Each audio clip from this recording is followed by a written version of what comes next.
G'day guys, how you going? Todd here from Prado 120 Adventures. So good to be back. Finally finished my exams, got uni out of the way for the year, and now finally got some time to make some more videos, which is awesome. This episode is going to be about addressing some lower ball joint issues I'm having. My driver's side lower ball joint has been very noisy, and I know it's been quite worn out for the last about 6 to 8 months. And I suspect my passenger side is going to be the same. So the driver's side ball joint has been in there for nearly 470,000 Ks now, which is a lot to ask for a ball joint.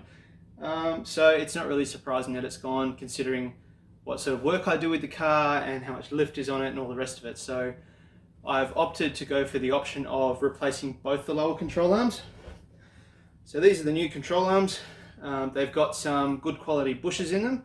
I got burnt previously by using cheap control arm bushes, and they flogged out very, very quickly, and I had to replace them, and I went with genuine. So I haven't done that again. I've not gone with cheap bushes. They've also got 555 branded lower ball joints, which is excellent. They're a very good quality brand, that one. So I'm pretty happy with putting these in the car. Your other option, if you don't want to replace the whole control arms, is you simply press out the old ball joint and press the new one in. Majority of cases that's going to mean removing the control arms to put them on a workbench and whatnot. You can do it without doing that. I did it on the passenger side of mine a number of years ago, and it worked, but it was pretty brutal. Lots of big hammers and pressing stuff in and making lots of mess. So anyway, this time I've opted to go with the complete exchange sort of changeover option. Also, I don't know if my factory control arms have bent at all over the years.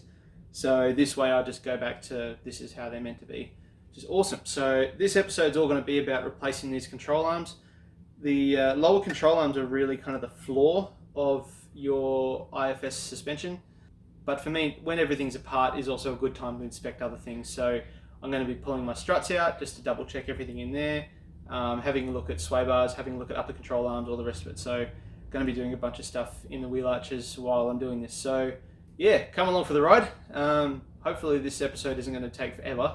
I've got 2 weeks basically before I need to go on a big forward drive trip, which is going to be round 2 of sandblasting to sunset, which is my very first video I posted up on my YouTube channel. Make sure to check it out. See how much better my videos are now that I'm not using a Samsung S5. It's 41 degrees here in Perth, so I think that's like 110 Fahrenheit or something like that for our US listeners. Go the Imperial system. Woo. So yeah, it's pretty hot out there. I'm just gonna do this job in bits today and tomorrow, and maybe Sunday, and yeah, just keep pushing through it. So anyway, come along and I'll show you how to do it. Right, so to save you a bit of time, I've taken the wheels off, jacked the car up, all that sort of stuff. You've seen me do 100 times before, probably too many times for a reasonably not dead car. But I like working my forward drive, so whatever. So here you're going to be able to see, obviously there's your control arm with your camber bolts. So what we're going to do before we start pulling everything apart is mark where the camber bolts are facing. So that way when we put the car back together, we can line the camber bolts back up to where they were before and hopefully avoid having to go and do another wheel alignment. If you don't do that, then yeah, you're definitely going to need a wheel alignment. The first thing you're going to need to do is disconnect the 2 bolts holding your lower ball joint to the actual spindle, or where the hub, everything bolts onto. So if you don't do them up now, and you start taking everything else off, you're going to try and undo these, and these are bloody tight, and everything's going to be loose and it's going to try and spin on you, so do those first. Then we can take out the shock bolt, the lower shocky bolt there, and then your 2 camber bolts, and then the whole thing will come off. The thing to remember though is that your strut is still under a bit of tension. So when you undo this all, if you just undo all those bolts at the same time, boom, it's going to shoot down and probably snap your hand. So what I'm going to do is I've got some spring compressors, so I'm going to put them on the coils up here, and keep them compressed as I undo all this, so that way there's no tension on anything. So it should be easy enough to pull all apart. So yeah, come along, let's go.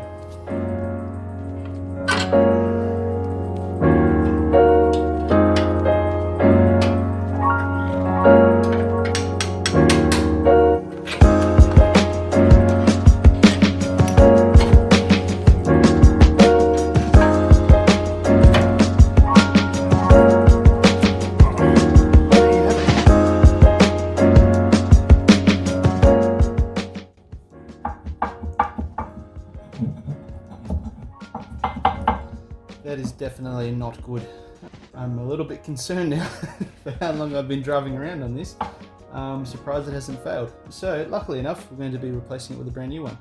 Well, the whole arm, I should say. This extra piece here does come off, and that will go on the new arm. That connects it to the actual spindle. So that'll come off this arm and go onto the new one, and then I'll probably pull the boot off and just see how crap this ball joint actually is.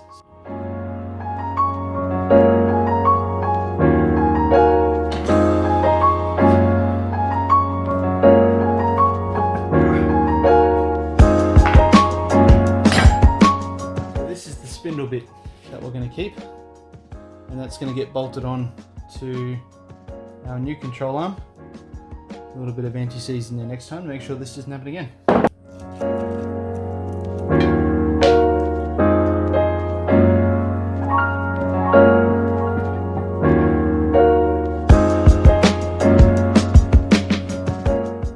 So I'm not going to completely tighten up this nut until it's back in the car.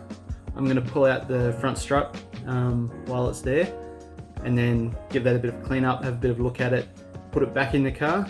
So when you see it next, we'll be putting this back in the Prado and hopefully putting that side back together again. Day 2. Hello again, welcome back. I had a bit of a late night last night pulling more stuff out of the car. I pulled apart the passenger side. You already seen me doing it, so no point showing you twice. Got everything out on the workbench. I'm basically going to clean up the struts, not changing anything. They still work fine, so I'm very happy with them. So I'm just going to basically pull them apart and clean them and make them look all nice and fresh and Insta-worthy again. Only problem is I found that the strut tops that go on top of it and have these 3 bolts on them were pretty worn. So I don't know how well that shows up on camera, but these center holes should be nice and tight around that top shaft. But these are quite worn. The other side actually had more of an elliptical shape worn in it. So these needed to be replaced, and also the rubbers that go underneath them are very squished, and some have got cracks in them and whatnot. So anyway, luckily enough, I've got my good mate Nick, who works at Robson 4-wheel drive, and he happened to have a spare set of strut tops sitting around. So big thanks to him. He brought them around this morning to Prado 120 Adventures HQ, and yeah, we're going to fit them up now. Just going to finish tidying everything up, give everything a clean, and then I'll show you how to put it all back in the car.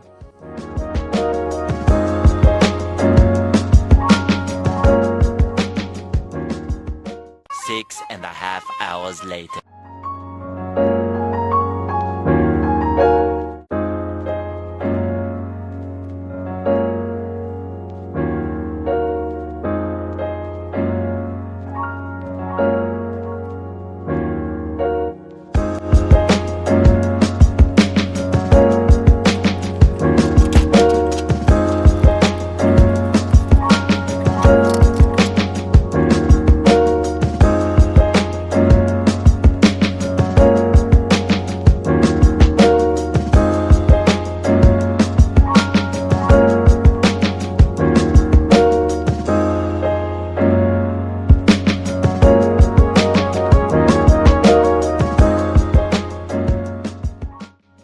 So the final thing you want to do is tighten up the castle nut on the bottom of the new ball joint until you can see a nice clear opening through for your split pin.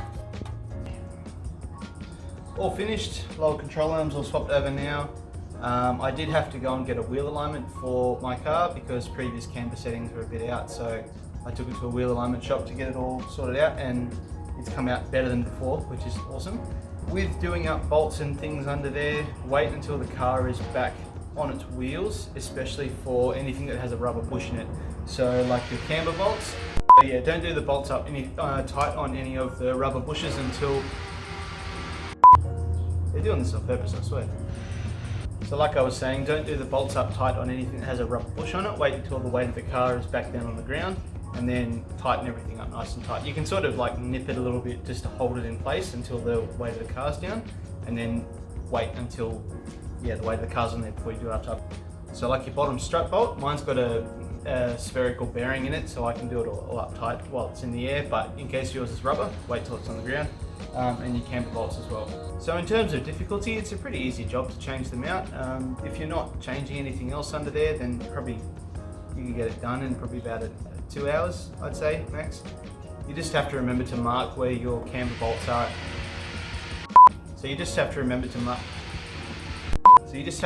mark your camber bolts so you can return your wheel alignment settings back to how they were beforehand. So I'm really happy with how this turned out. It drives nice and straight now. There's no more clunking or weird squeaking noises happening from this corner. And yeah, I definitely recommend it. If you believe that your ball joints are on the way out or the bushes are flogged, then just change the lower control arms. So thanks for watching, guys. I'll catch you next time on Prado 120 Adventures. Cheers.